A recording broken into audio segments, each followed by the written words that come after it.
Hello everybody, Saigan Cat here with some more of the Warframe live guide and walkthrough. We are going to go rescue Darvo today. Liberate the imprisoned arms dealer.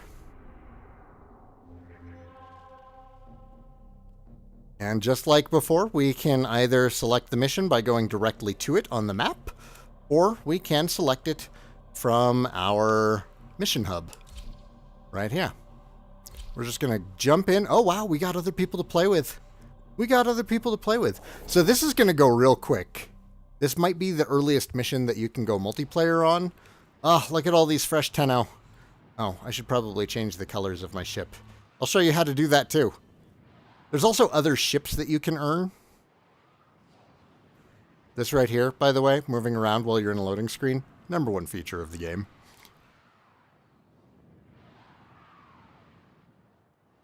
You'd be surprised how much other games suffer for not letting you just fiddle around in the loading screen.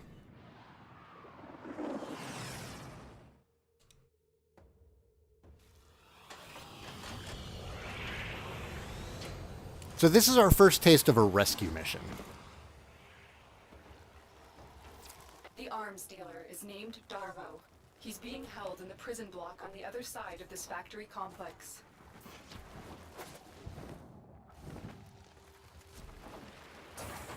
Oh man, I've left them all behind. This is what I was talking about in episode 1. If your squad knows how the movement works and you don't, you're going to get left behind.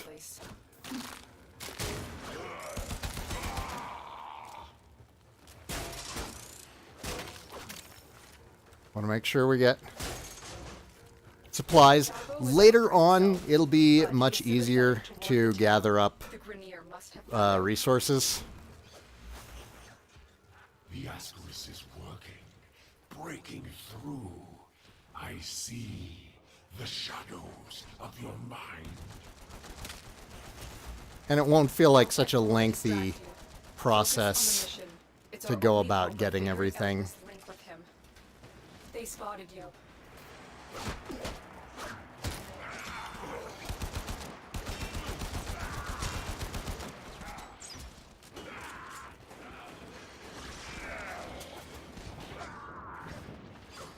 When alarms are going off... Oh, did somebody already get them? So alarms are going off. The longer you leave these on, the more you might be punished for them. When you're starting off, it's good to just switch them off so you don't have to deal with anything crazy.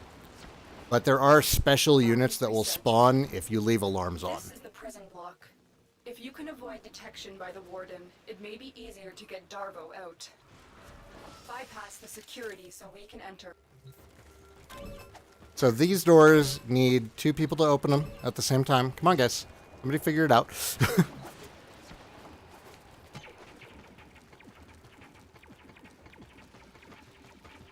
And there's usually a secret way into cells and... You've been spotted. Get ready for a fight. Oh, I guess we're going to have to do this the quick way. There's usually a back way into the cells, which is where I just went. He has to be here somewhere. Doors open.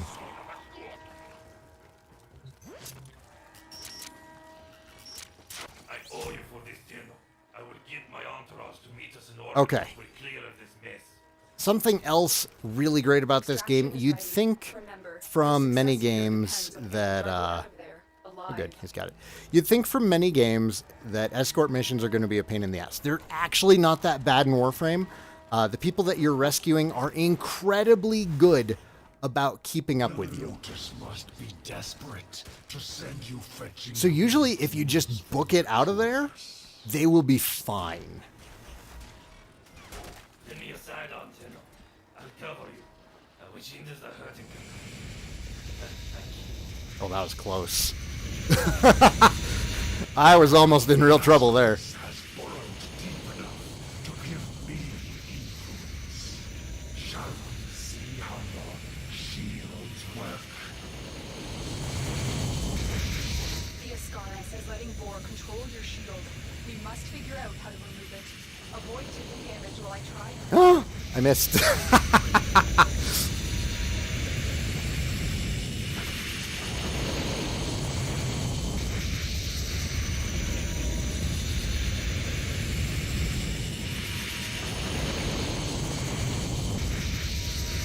Guys, you can just come. What did they waypoint? No, waypoint here. So if you want to get somebody's attention, a good way to do it is to set a waypoint. Now, it's different for each console. God, that's loud. It's different for each console, but tapping up on the Switch will set a waypoint at anything that you're pointing at.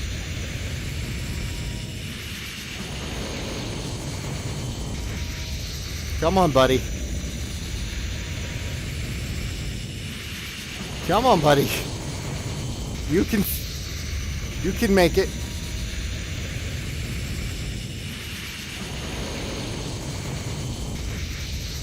Oh, he's lost. It's okay. We're extracting anyways. If you're in a group and you have 2 people waiting at extraction, it will eventually pull you out. It gives like everybody else a minute to get there. These are some very good starter mods. They might all be broken, but they are great for starting out.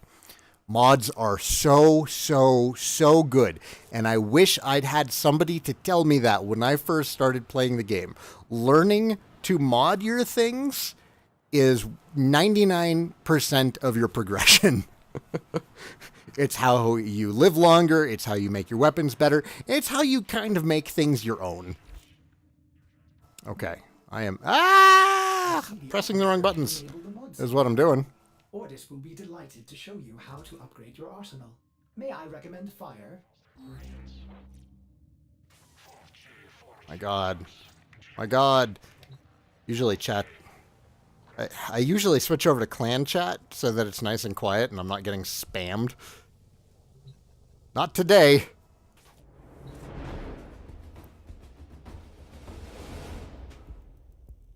There's a lot of new people starting out. Operator, I've linked the mod segment to your arsenal now. No need to thank me. Upgrade your Warframe now. Go to the arsenal to see the weapon upgrade options you have. And we'll get to that. We will get to that. So, this is your mod workbench. And we're going to briefly cover how mods work. Yes, that's very interesting, Odysee. I don't care. Fusion is the most important part of your mods.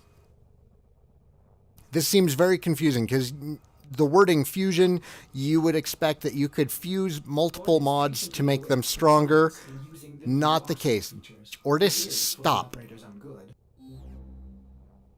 Instead, what fusion is you're fusing a mod with Endo to make it stronger. Endo is going to be this little resource right here. You can get that through missions. You can get that through a weekly. Odysee, please. It is for the operator's own good. But you will use fusion to make things stronger. So Serration does 10% damage. It's something that you can equip to a rifle or a bow. It says rifle, but bows and rifles share a lot of the same mods. And you can rank it up by hitting the R1 button. So if we were to fully rank out this broken Serration mod, it would bring our rifle damage boost up to 40%. These can be freely moved around on your weapons. They aren't destroyed unless you choose to destroy them. And to make that change, it would require 140 Endo and a little bit less than 7,000 credits. We are going to go listen to Odysee now, so he will shut up. Okay. Odysee? Yes. Yes. It is for the operator's own You highlight what you want to upgrade, and that is where you're going to place your mods. Now, if my calculations are correct, there are exactly a lot he's of just going. possibilities. Yes. Okay. Stop talking, Odysee. Please. Okay, so let's throw a redirection right here. And we actually have a good redirection instead of this broken redirection. And you can see that this flawed one has a base of 20% shield capacity, and it can only be upgraded 3 times. And you can see that by the little circles at the bottom of it. In the top right, you can see the mod cost to your capacity. Your capacity is listed right here. Starting off, completely unchanged. Your equipment capacity is equal to its rank. You can cap them out at rank 30, so they have a base max capacity of 30. There's a couple of things that you can do to improve that, though. For instance, this redirection's base cost is 4. I don't have 4, but if you look at the top right-hand corner, it also has a polarity. This just happens to be the Vazarin polarity. I'm sorry, I don't know these names. But if you combine that, if you put that mod in a slot with a matching polarity, it will only use half the number of points. So this redirection base is already twice as good as the default redirection. And that goes the same for fusing it. Every time we fuse it, it's gonna do even better than a fusion on a flawed one. That's not to say that the flawed ones are bad. The flawed ones are fine to start out with. But these here, I am still using redirection in my main game. Spending endo in your core mods, the ones that just give you base stats, is never going to be a waste of time because you can equip them across all of your Warframes.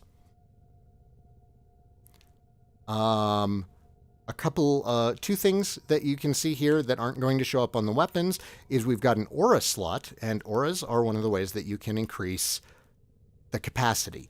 If you match this one of course doesn't have it, but some auras will also have a polarity. If you match the polarity on an aura, instead of costing half as much, you will gain, I think it's double the value of that aura's capacity. So if you have a aura called Energy Siphon, say, and it has a polarity of Naramon, and the aura slot has Naramon polarity, and you put that in there, you will automatically have 14 more capacity to work with within your Warframe. Now, unfortunately, there's not much more modding we can do on Excalibur right now, so we're going to jump over. Hi, Darvo! I'm in your debt, and I often pay my debts. I recognize that device. It's a parasitic restraint. We corpus use something similar to keep our robotics in line. So, to settle my debt, I give you a very expensive blueprint. For free. Because I like you. And well, a lot of my customers don't live long with these grenade dogs chewing up the system. Here, use your foundry to build a countermeasure device from this blueprint. Good luck. Don't actually have enough capacity to install one of these. God, you guys are chatty today. I'm worried it will affect your mind. I can't lose you, Tenno. We must restore the ship's foundry immediately. A nearby ore extraction colony will have the foundry technology you need. I am certain they will share it with you. Its location has been added to your navigation console.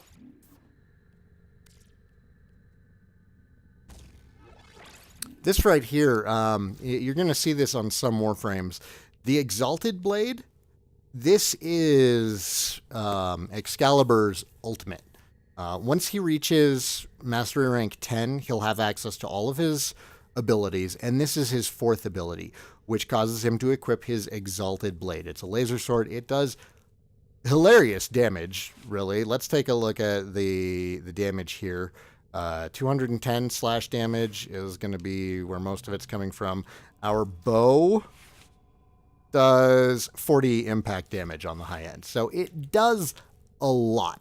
Also, it shoots out lasers Master Sword style, so it's pretty amazing. And there's a couple of Warframes that have special weapons like this, and you're able to mod those as well. So, that's it for mods today. Thank you for joining me, everybody. And I will see you all next time as we continue this live guided walkthrough of Warframe.